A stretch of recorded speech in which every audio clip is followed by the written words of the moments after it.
So I got my brows tattooed about 3 years ago, and it was probably the best decision I've ever made. I don't have to worry about my brows ever again. But I still do fill them in because they're done so lightly and naturally to the point where you don't really notice it. And I personally like my brows really thick and dark. I mean, it literally takes me 1 minute or less to do my brows. Before it took me like 10 minutes. And I used to have thick brows until I decided to shave off my brows when I was in middle school because I wanted to like Pamela Anderson in the 90s. Yeah, damn the 90s. So if you guys are ever thinking about getting tattooed brows, I actually highly recommend it, but you have to find someone that does it very naturally. And I think the technique that she did was called etching. It's a very natural feathered tattoo, so it's not like super strong or harsh and you can't really tell that it's tattooed. Okay, now moving on to liner. I got my eyeliner tattooed I think about 3 years ago as well, but I did it once and I will never do it again. They're still kind of fading, you could barely see them. You know, for me it was all about convenience at the time. That's why I got my eyebrows tattooed. So I'm like, oh my god, if I could wake up with brows and I could wake up with liner, I never have to wear makeup again. The fact is that brows, there's lots of hair that kind of hide it and kind of blends it together to make it more natural looking. Whereas with liner, it's just your skin, and I don't have that much eyelashes.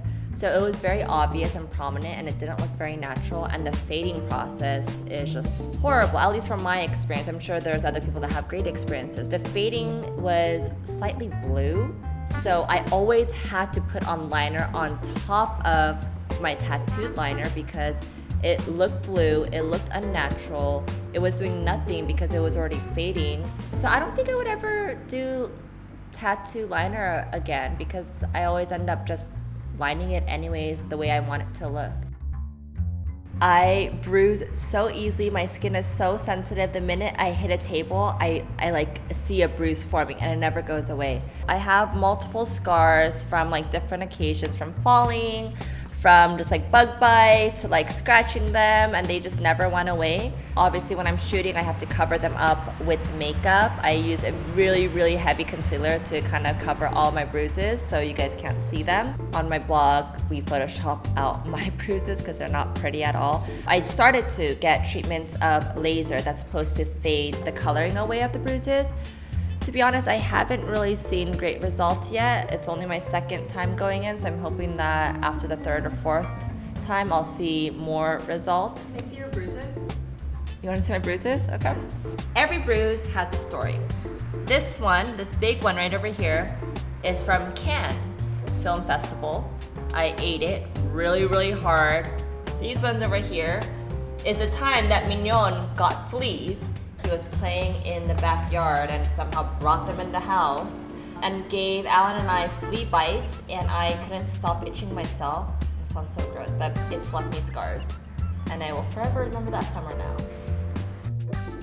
So I have this really, really interesting skin condition that no one knows about, but now the whole world knows because I'm gonna talk to you guys about it. I'm gonna pull up my phone because I don't even know how to pronounce this. It's called keratosis pilaris. It's a skin condition, but it's harmless, so it's not like anyone can die from it. And it just feels like rough skin. And it's a common skin condition which appears as tiny bumps on the skin. Some people say that these bumps make their skin look like plucked chicken skin. And luckily, I have it mainly on my stomach area. So it's not like I'm wearing a bikini all the time, so no one really knows. It bothers me, but it doesn't bother me to like actually go get something done with it. I've just kind of had it. My dad has it. My grandma has it. Do you guys want to see it? Do you want to see it? Yeah? I have like no shade. This is like a video where I'm just gonna reveal it all. Can you see it? Yeah, you guys should go outside to the cement, the sidewalk, and touch the ground. That's pretty much how my skin feels like. One thing that I do quite often is ultralight for my skin. It's pretty much this bright orange light that you lay under for I think like 15-20 minutes, and you could pretty much find this at any dermatologist, any skincare clinic. It's one of those things that you upkeep and you will see results over time, and you'll get compliments here and there of how tight your skin looks. I feel really silly talking about this because I feel old. So if you want to do it at your home and you don't want to spend all this money on these ultralight treatments, you could actually buy one and do it at your house, which is, I think the one I have is called a light stim. And pretty much it's the same thing, but obviously on a way lower dosage of ultralight because it's probably not safe to do it at that level at home. I personally prefer just going to the skincare place and getting it done once a month because I feel like you get the maximum results. But I am aware that that could be kind of pricey, so if you're on a budget, you could just get the little device and just use it every day. And that's equally as effective as well.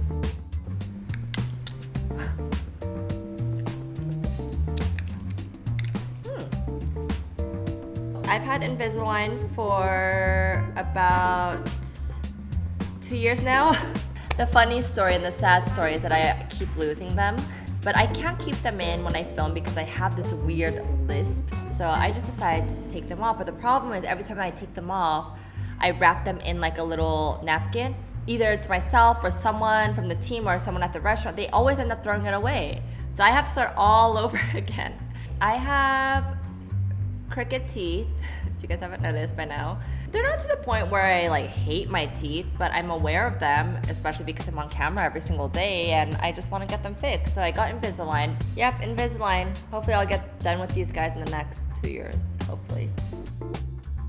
So once a month, I usually go to the Korean spa. And the Korean spa is something that I have been religious about for, I think, I don't know, 5-6 years. It really detoxes my body. I get all the dead skin off of me. I'm able to sweat like a pig. It's just amazing. It's a whole nother level. So when you go to a Korean bathhouse, you have to get completely naked. You can't wear any clothes, so no bikini, no underwear. The spa that I go to, there's literally like 20 different steam rooms and just saunas where it has different, I don't know, aromatherapy, and you just sit there and you soak and you bask in this heat. And then after you're done sweating, then you get to the good stuff. You get your scrub. They are like these older Korean ladies. They're like my mom's age. They're also naked as well, so beware of that. They will get this scrub. I don't know what it is. It's just like this rough material.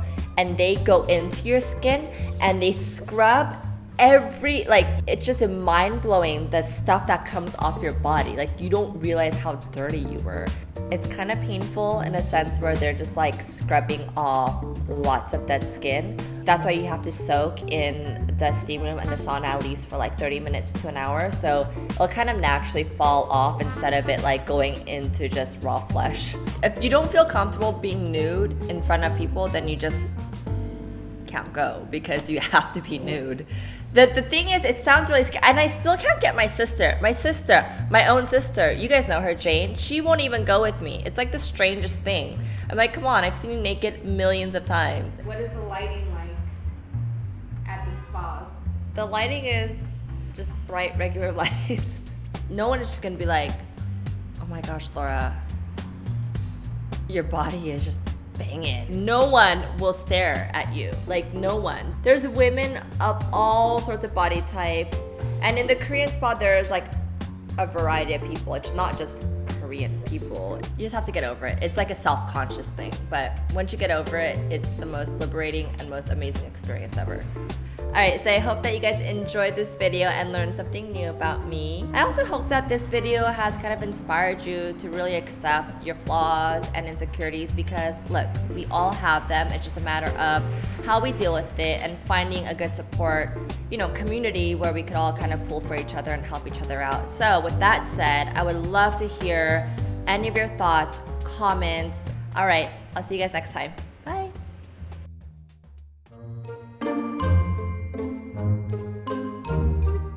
Right now we are at one of my favorite restaurants in Paris to go to.